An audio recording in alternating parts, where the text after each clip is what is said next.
Muchas gracias por acompañarnos. Hoy tenemos el privilegio de contar con el doctor ingeniero Antonio Almonte, que es el director ejecutivo de la Comisión Nacional de Energía del Partido Revolucionario Moderno.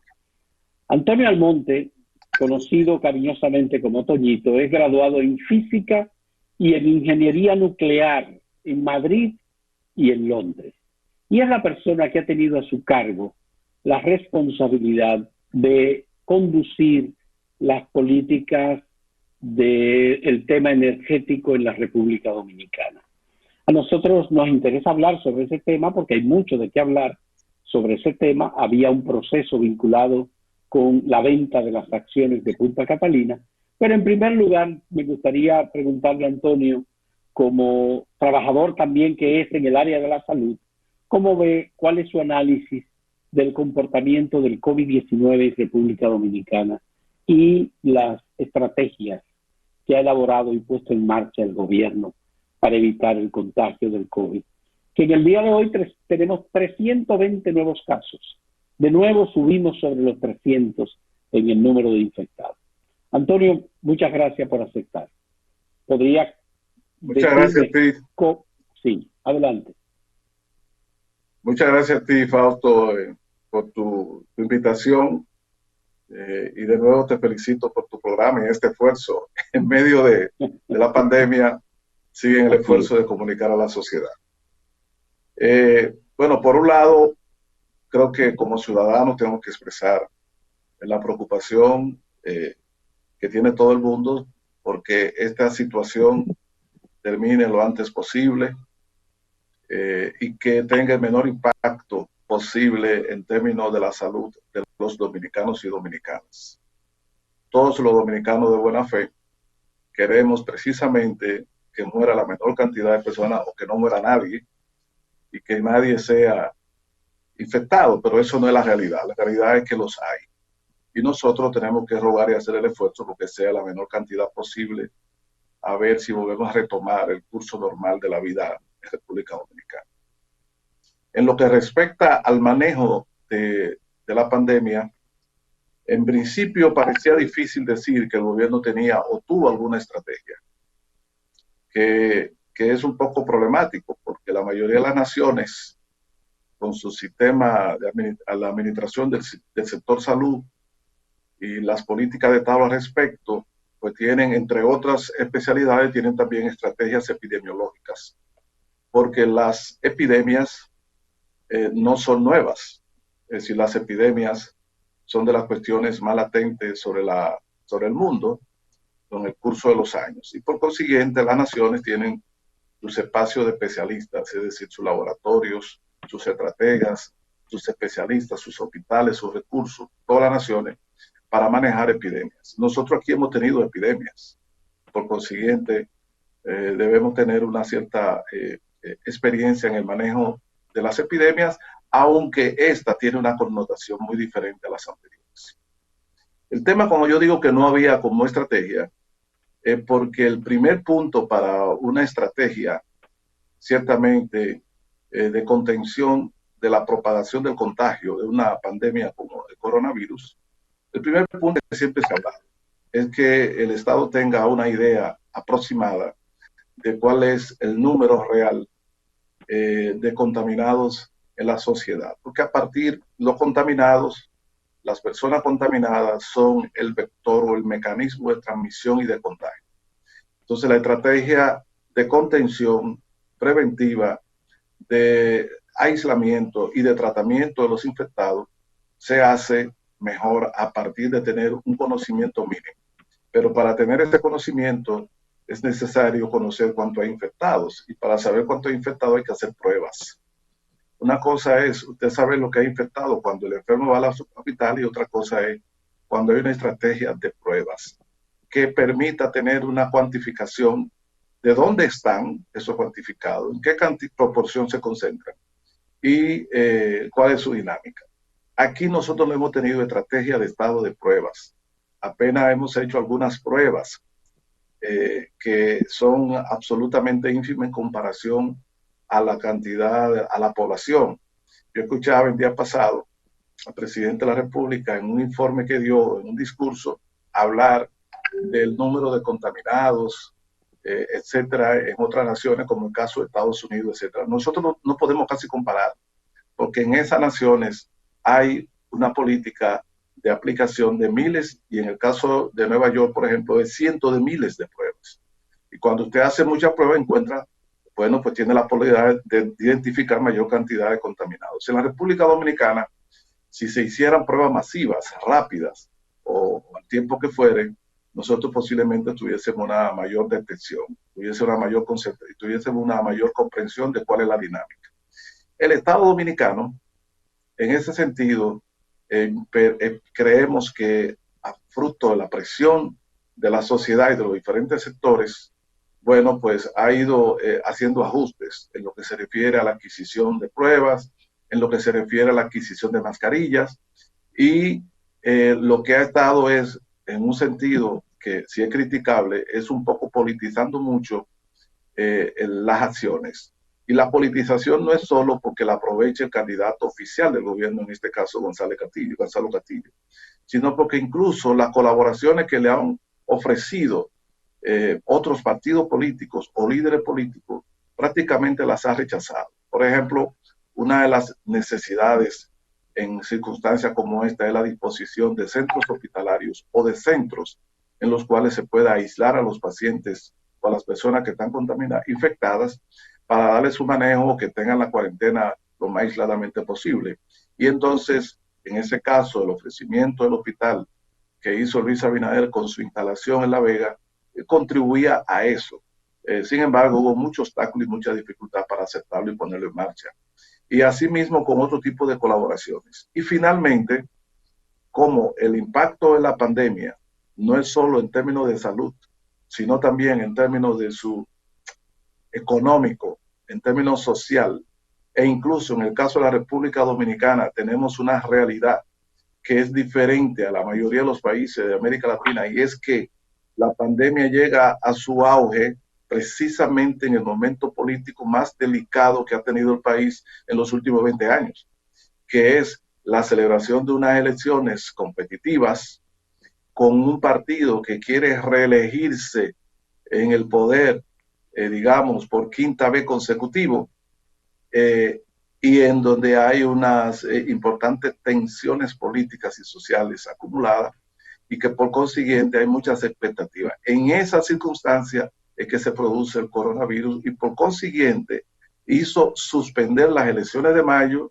se pospone para julio, pero sigue flotando la duda de si se podía celebrarse en julio, que en el caso extremo de que no sucediese, que todos creemos que no, entonces colocaría bajo estrés el orden institucional y constitucional de la República Dominicana, y eso es una especialidad. Eso es un toque especial con relación a otras naciones que le da el coronavirus al país, y por eso decimos que la crisis es sanitaria, es económica, tiene implicaciones sociales y también tiene implicaciones políticas. Y en esa perspectiva, el planteamiento que ha hecho, por ejemplo, Luis Abinader, que ha hecho el mismo presidente Leonel Fernández, el candidato presidencial Guillermo Moreno y otros sectores, en relación a una concertación o unidad nacional para enfrentar el coronavirus y para recuperar el país, es muy pertinente, y nadie entiende cómo es que el gobierno, el presidente Danilo Medina, ha rechazado esa oferta que hacen diferentes sectores de la vida nacional. ¿A qué se debe, Antonio, que el presidente no haya respondido nunca? Tú dices que el presidente ha rechazado. Se entiende que la ha rechazado porque no la ha mencionado nunca, pero no Bueno, ha dicho que no, ni ha dicho que sí. Hay muchas formas de decir que no, Fausto. Hay muchas formas de decir que no. Que si figuras políticas, tanto presidencial del partido mayoritario, en este caso el PRM, Luis Abinader, y figuras del ex presidente 3 veces, Leonel Fernández, y un candidato presidencial de un partido minoritario, pero es una personalidad respetable como es Guillermo Moreno, hacen el planteamiento reiteradamente de la disposición a sentarse en una mesa unitaria con todos los sectores nacionales y con el gobierno para que lidere una concertación nacional que implique una estrategia de enfrentamiento al coronavirus y en segundo lugar de recuperación del país. Entonces, si él no ha contestado a eso, que ya tiene más de un mes que se lanzó, significa un rechazo, es una negativa. A mí me parece que esa es la máxima expresión de la politización que él hace del proceso de manejo de la crisis sanitaria del coronavirus. ¿Por qué? Porque él está, presidente y el PLD ha decidido, el gobierno ha decidido quisiera ser el actor único en el escenario que se presenta, en donde los partidos políticos tienen sus militantes y sus cuadros en su casa, por el tema del aislamiento y del periodo especial, y mientras tanto los organismos del Estado, con insignias alusivas a Gonzalo Castillo y el propio Gonzalo Castillo, con recursos del Estado, pues aparecen como los únicos salvadores del país, y además le niegan la oportunidad a la población dominicana de que pueda hacerse la prueba a la velocidad y con la facilidad requerida para identificar si tiene algún tipo de infección y no seguir contaminando a otras personas, incluyendo familiares. ¿Qué significa eso? Sí.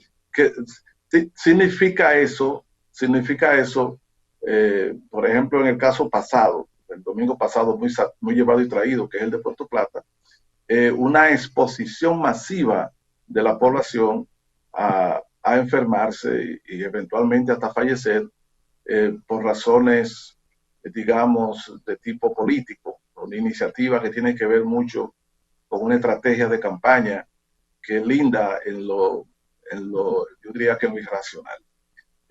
Yo pienso que todos esos afanes de politización del proceso, queriendo aparecer como únicos actores, negándose a aplicar las medidas que se supone deben ser aplicadas y dándole, sin embargo, tanto esfuerzo, tanto hincapié, tantas posibilidades a licitaciones amañadas que se han demostrado, algunas de ellas absolutamente fuera del marco de los reglamentos, la ley y digamos la ética, y el beneficio exagerado de una sola empresa, precisamente propiedad del candidato presidencial oficial, Gonzalo Castillo, todo eso induce que la estrategia del gobierno es a utilizar el proceso o la crisis sanitaria para un reposicionamiento de la candidato presidencial de su partido y también para hacer negocios. Y eso es un tema. Eso aumenta la exposición de los ciudadanos y los expone a que haya más virus en República Dominicana con esa politización. ¿Se estaría claro utilizando que sí, ese elemento? Pero claro que sí, Fausto. Y te voy a decir por qué razón.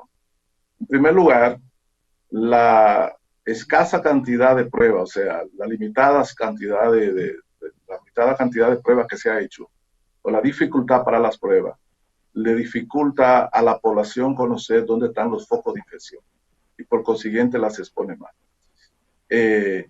Y la razón se ha dicho por la cual no se realizan algunas, o sea, no se ha hecho la inversión que se requiere para esas pruebas y para que la población tenga mayor acceso a las pruebas, la razón que se ha dicho es porque en ese caso se revelaría con mayor diafanidad la ineficiencia en la gestión de la crisis sanitaria que ha tenido el gobierno dominicano, en razón de que saldrían a flote un mayor número de infectados que lo que relata cada día el ministro de Salud Pública. Y no hacerlo para no poner en evidencia y mostrar un lado flaco de lo que ha sido su gestión y por consiguiente pagar los costos políticos, significa una politización del manejo de la crisis. Pero además significa una actitud de indolencia. Permitir la marcha del peregrino en Puerto Plata con la participación de miles y miles de dominicanos y dominicanas en condiciones absolutamente desprevenidas y por consiguiente fácil de adquirir, de darse ahí una contaminación masiva. Permitir eso es una irresponsabilidad. Y eso tuvo mucho que ver con una estrategia de golpear al Partido Revolucionario Moderno a raíz del proceso de asunción de los nuevos alcaldes. Y tú recuerdas muy bien toda la campaña que se hizo por las redes con relación a las declaraciones de un asistente del alcalde electo del PRM, apellido Roquelito, y Joselito entonces García. se aprovechó, se hizo todo un proceso, digo, el nombre Roquelito, se hizo toda una campaña precisamente para desacreditar la imagen del PRM y su capacidad de gestión a nivel municipal. Todo eso forma parte de la estrategia de politización de una crisis, independientemente de cuáles puedan ser los impactos a nivel de la salud de la población. Bien, vamos a hacer una pausa para que entonces, luego de abordar este tema, hablemos de la oferta o la entrega, perdón, que hizo el consorcio Odebrecht Tecnimont Estrella la pasada semana de la planta de Punta Catalina, que fue recibida ya oficialmente por la Corporación Dominicana de Empresas Eléctricas Estatales. En un momento retornamos, Antonio.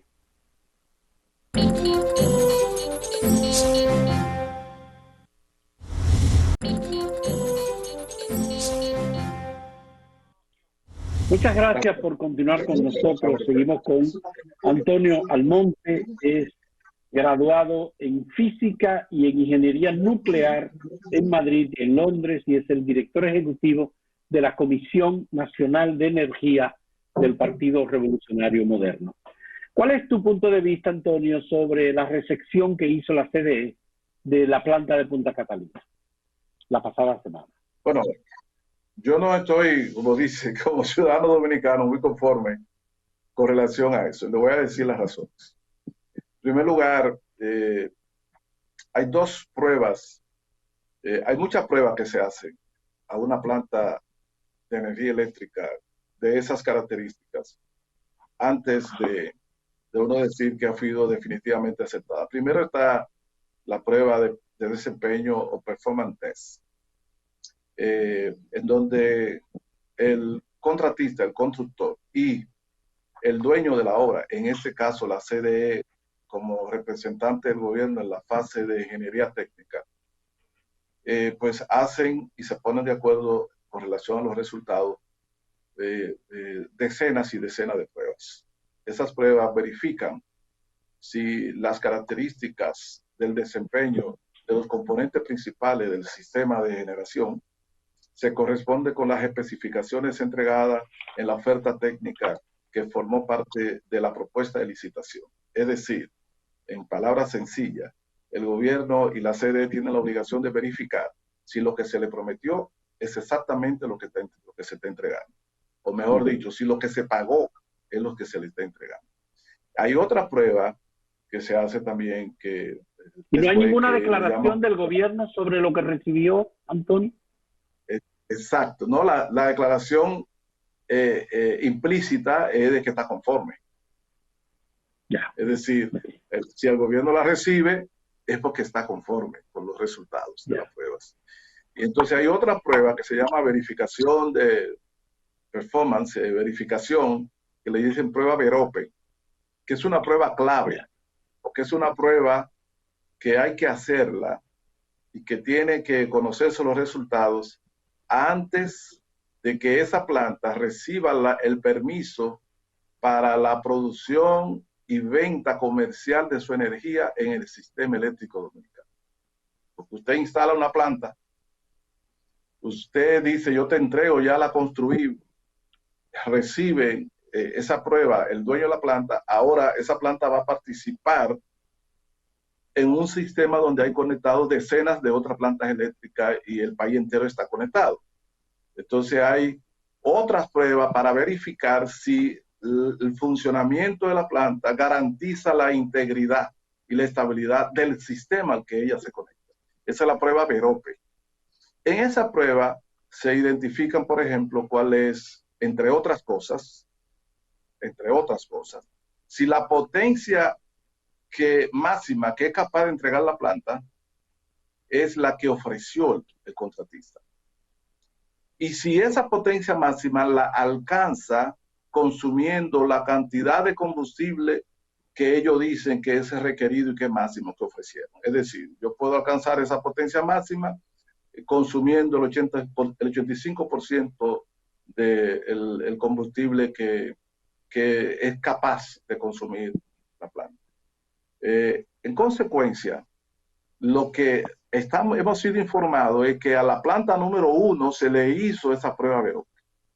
Se hizo un concurso, una licitación, participaron algunos firmas especialistas, ganó una que también ha sido la firma que más pruebas de ese tipo ha hecho en República Dominicana, porque tiene un gran expertise, y esa que ganó identificó en su prueba un conjunto de fallas que dijeron que la hizo constar en el informe. Es decir, la planta no era recibible. Esa planta no era recibible. Esa planta tenía un comportamiento en términos de potencia y otros factores que estaban fuera de lo prometido y fuera de rango. Y en consecuencia, lo hizo contar en su informe. Esa es la información que tenemos. Bueno, nosotros tenemos copia del informe.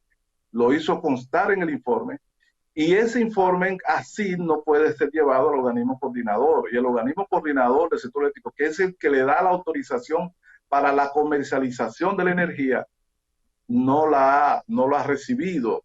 Por consiguiente, Punta Catalina está vendiendo energía. Punta Catalina está vendiendo energía, pero no está recibiendo el pago de potencia, porque el pago de potencia es el que autoriza. O sea, en una planta eléctrica tú tienes dos componentes. El pago de potencia, que es el pago asociado a tú tener esa planta y construirla, y el segundo, la energía que produce. Recuerda que una planta eléctrica que tiene una potencia tal tiene un costo que tú lo pagas al banco que te prestó. Entonces, cuando tú produces energía, tú recibes el dinero, y el dinero se divide en dos. Una parte que está asociada al pago del costo de los combustibles y otro al pago de la capacidad de la planta. Okay. Si hay toda esa dificultad, ¿cómo se recibió la planta? Ese es el tema. Ese es el tema, Fausto. El tema es ese.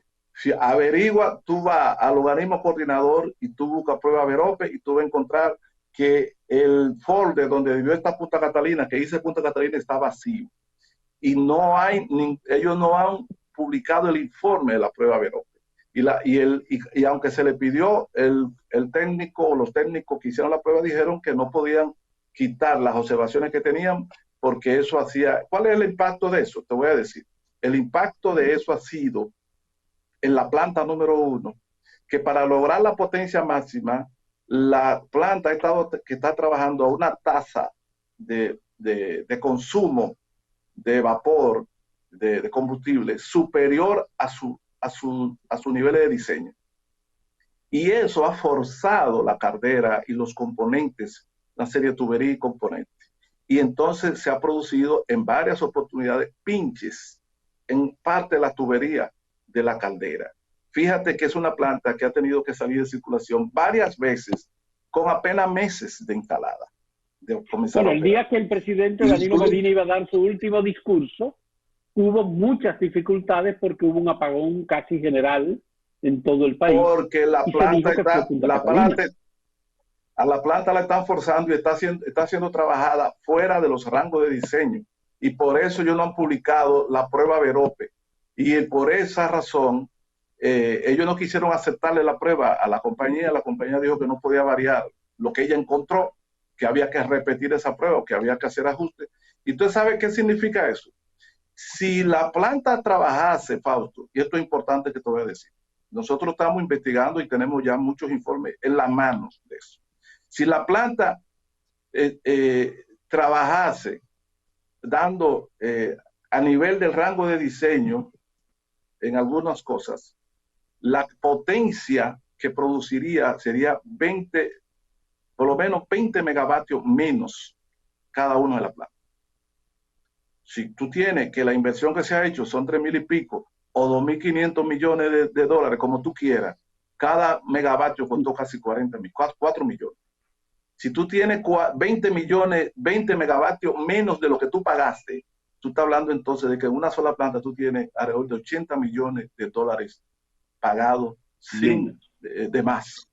Y si son dos plantas sería 160 millones. Eso tiene penalidad, eso tiene costo para el país. El país está pagando una planta bien cara que va a tener una potencia, trabajando según los parámetros de diseño, una potencia 20 megavatios por debajo de lo que dice la propaganda y de lo que ellos cobraron. Eso es lo que significa esa prueba y esa situación. Entonces, ¿hay alguna explicación que haya situación... dado la CDE sobre esto? No. La explicación que da es que todo está bien, porque ellos no han querido exigirle a Odebrecht. Nosotros, te lo puedo hacer como primicia, como PRM, estamos preparando un informe para hacerlo de conocimiento público con relación a eso y vamos a dar a conocer el informe entregado por el equipo técnico, para que no se diga que es política, sino el equipo técnico que hizo la prueba, el informe donde consigna lo que te estoy diciendo, lo vamos a dar a conocer a la opinión pública, porque eso es una barbaridad.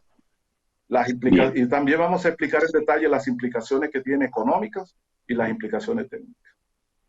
Bien, muchas gracias, Antonio Almonte, director ejecutivo de la Comisión de Energía del Partido Revolucionario Moderno, por darnos estas informaciones, por darnos su criterio sobre el COVID-19. Él también trabaja en el área de la salud y es graduado de Física y en Ingeniería Nuclear en Madrid y en Londres. Muchas gracias, Antonio, por concedernos esta conversación. Y gracias a los amigos televidentes que nos siguen a través de Acento TV. Muchas gracias a ti.